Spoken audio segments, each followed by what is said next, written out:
आज दिल्ली के अंदर है। लगभग 23 जुलाई को हम लोग निकले थे और आज 26 नवंबर को पहुंचे हैं।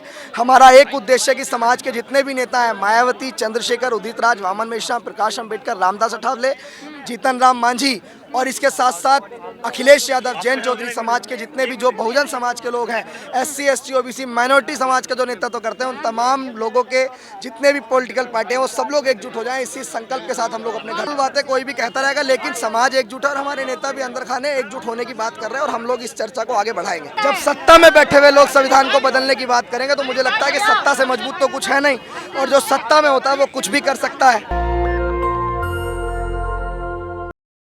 नमस्कार, मैं ब्यूटी गिरी और आप देख रहे हैं नेशनल दस्तक। आज संविधान दिवस है और संविधान दिवस पर बहुजन समाज के लोगों की जो जनसैलाब देखने को मिल रहा है वो आप देख सकते हैं किस तरीके से जनसैलाब उमड़ा हुआ है। इसी मुद्दे पर हमारे साथ बातचीत करने के लिए मौजूद है अभिषेक कुमार जाटव। क्या कहेंगे, किस तरीके से संविधान खतरे में आ गया है? देखिए, हम ये जानते हैं कि संविधान खतरे में होने के लिए सिर्फ संविधान को बदलना जरूरी है। संविधान खतरे में इसलिए भी है कि आज मूछें रखने पे हत्याएं हो जाती हैं, आज पानी का मटका छूने पे हत्याएं हो जाती हैं, आज अगर आप अच्छा पढ़ लिख लेते तो आपको इतना सोशली हैरेसमेंट किया जाता है कि आत्महत्या करने पे मजबूर हो जाता है। आज भी इस देश के अंदर सरकारी नौकरियों में कितना योगदान उन लोगों का है जिन्होंने भारत के संविधान को बनाया। तो हम लोग भारत के संविधान को पुनः बचाने के लिए संकल्पित हैं और इसीलिए हम लोग निकले हैं। क्या कुछ रोड मैप तैयार किया है बचाने के लिए संविधान को? हम लोग तो बाबा साहेब अम्बेडकर की जन्मस्थली मध्य प्रदेश के महू से निकले थे। इंदौर, देवास, सीहोर, सोनकच्छ, गैरतगंज, रायसेन, राहतगढ़, भोपाल, विदिशा, खुरई, ललितपुर, झांसी, डबरा, दतिया, ग्वालियर, मुरैना, धौलपुर, आगरा, हाथरस, अलीगढ़, औरैया, फिरोजाबाद, बुलंदशहर, हापुड़, मेरठ, गाजियाबाद, फिर आज दिल्ली के अंदर है। लगभग 23 जुलाई को हम लोग निकले थे और आज 26 नवंबर को पहुंचे हैं। हमारा एक उद्देश्य है कि समाज के जितने भी नेता हैं, मायावती, चंद्रशेखर, उदित राज, वामन मिश्रा, प्रकाश अम्बेडकर, रामदास अठावले, जीतन राम मांझी और इसके साथ साथ अखिलेश यादव, जैन चौधरी समाज के जितने भी जो बहुजन समाज के लोग हैं, SC, ST, OBC, माइनॉरिटी समाज का जो नेतृत्व करते हैं, उन तमाम लोगों के जितने भी पॉलिटिकल पार्टी हैं वो सब लोग एकजुट हो जाएं। इसी संकल्प के साथ हम लोग अपने घर से समाज के दो बड़े नेता चंद्रशेखर आजाद और मायावती, उनके आपस में ही नहीं बन रहा है। बनेगा ना, इस समाज ने तो उन दोनों को वहां तक पहुंचाया है। बनेगा क्यों नहीं बनेगा, कौन कहता है? तो नीचे के लोग डिसाइड करते हैं आपस में। कभी मायावती जी के मुंह से सुना कि वो चंद्रशेखर की बुराई कर रही है?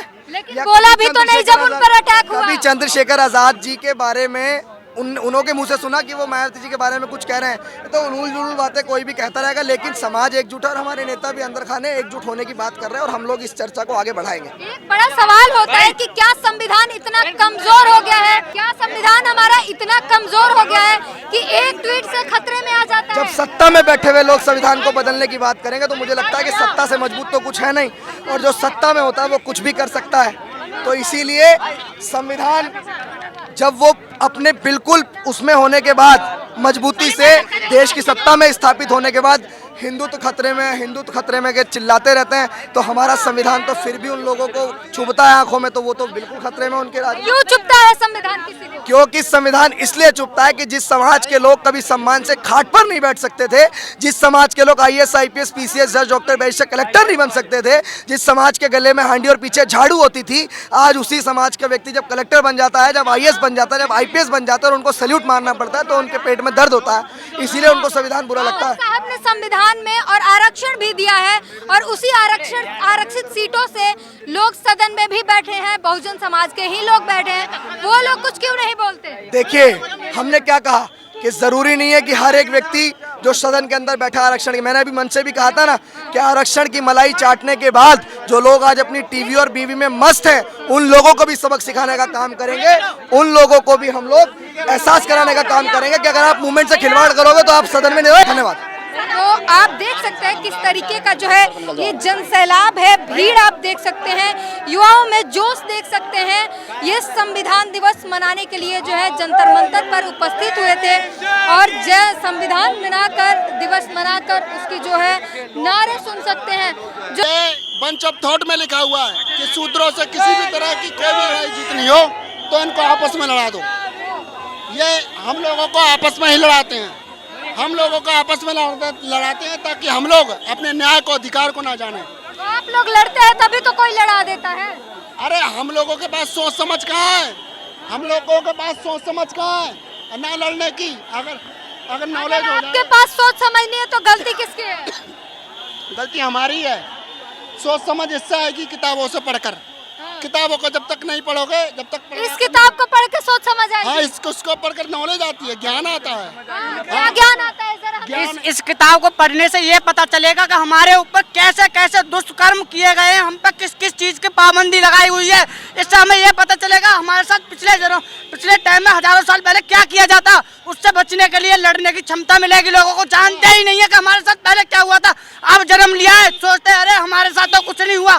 ये इस पढ़ने से ये पता चलेगा हमारे पूर्वजों ने क्या क्या झेला है, क्या क्या भुगता है। इस किताब में सारा इतिहास लिखा हुआ है। इसमें सारा इतिहास नहीं लिखा, लेकिन हमारा इतिहास इस किताब में लिखा हुआ है, जो हमारे साथ हुआ है।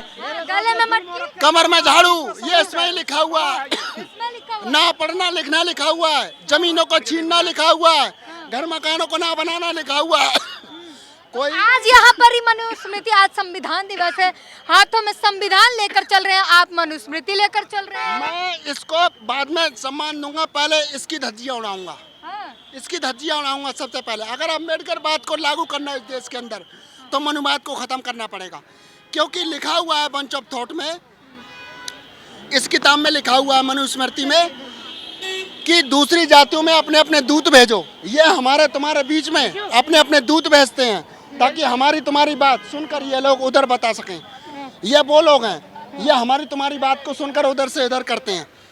अम्बेडकर बात को लागू करने के लिए इसलिए इस मनुस्मृति को पढ़ना बहुत जरूरी है, हर एक मूल निवासी के लिए। कहा जाता है कि आप लोगों ने उल्टा सीधा गलत सलत मनुस्मृति पढ़ लिया है। मनुस्मृति वैसा नहीं है जैसा बताया जाता है। अरे वैसा ही है, ये तो इनका खेल है, ये बहुत बड़ा खेल है। ये बहुत बड़े 36 हैं, ये 36 हैं, इनका कोई पता नहीं है कि किधर मुड़ जाए, किधर घूम जाए, इनका कोई पता नहीं है। ये है जो किताब, इनको जलन इसलिए हो रही है क्योंकि हमारे मनुवाद के बारे में इस देश के मूल निवासी जान रहे हैं। तो आप देख सकते हैं युवाओं में कितना जो है जागरूकता और जोश है कि यहाँ पर जो है तस्वीरें, कोई तस्वीरें बना रहा है, कोई खून से तस्वीर बना रहा है, कोई कुछ कर रहा है, कोई मनुस्मृति लेकर बता रहा है कि इसकी धज्जियां उड़ाएंगे, और संविधान हाथ में लेकर चल रहे हैं और इस बात का खुशी मना रहे हैं कि ये संविधान ना होता तो आज हमारे पास हक अधिकार ना होते हैं। और इसी को लेकर धन्यवाद कर रहे हैं बाबा साहब अम्बेडकर को, और आज संविधान दिवस मना रहे हैं। पूरी बातचीत पर अपनी प्रतिक्रिया जरूर दीजिएगा। कैमरामैन आशीष के साथ beauty green, national Dastak. National Dastak की आपसे गुजारिश है कि अगर इसको बचाना चाहते हैं तो नेशनल दस्तक को सब्सक्राइब करने के लिए रेड कलर के सब्सक्राइब बटन को दबाएं, फिर बेल आइकन की घंटी दबाएं। नेशनल दस्तक को बचाने के लिए बहुत जरूरी है कि हर खबर को शेयर करें, लाइक करें, कमेंट जरूर करें।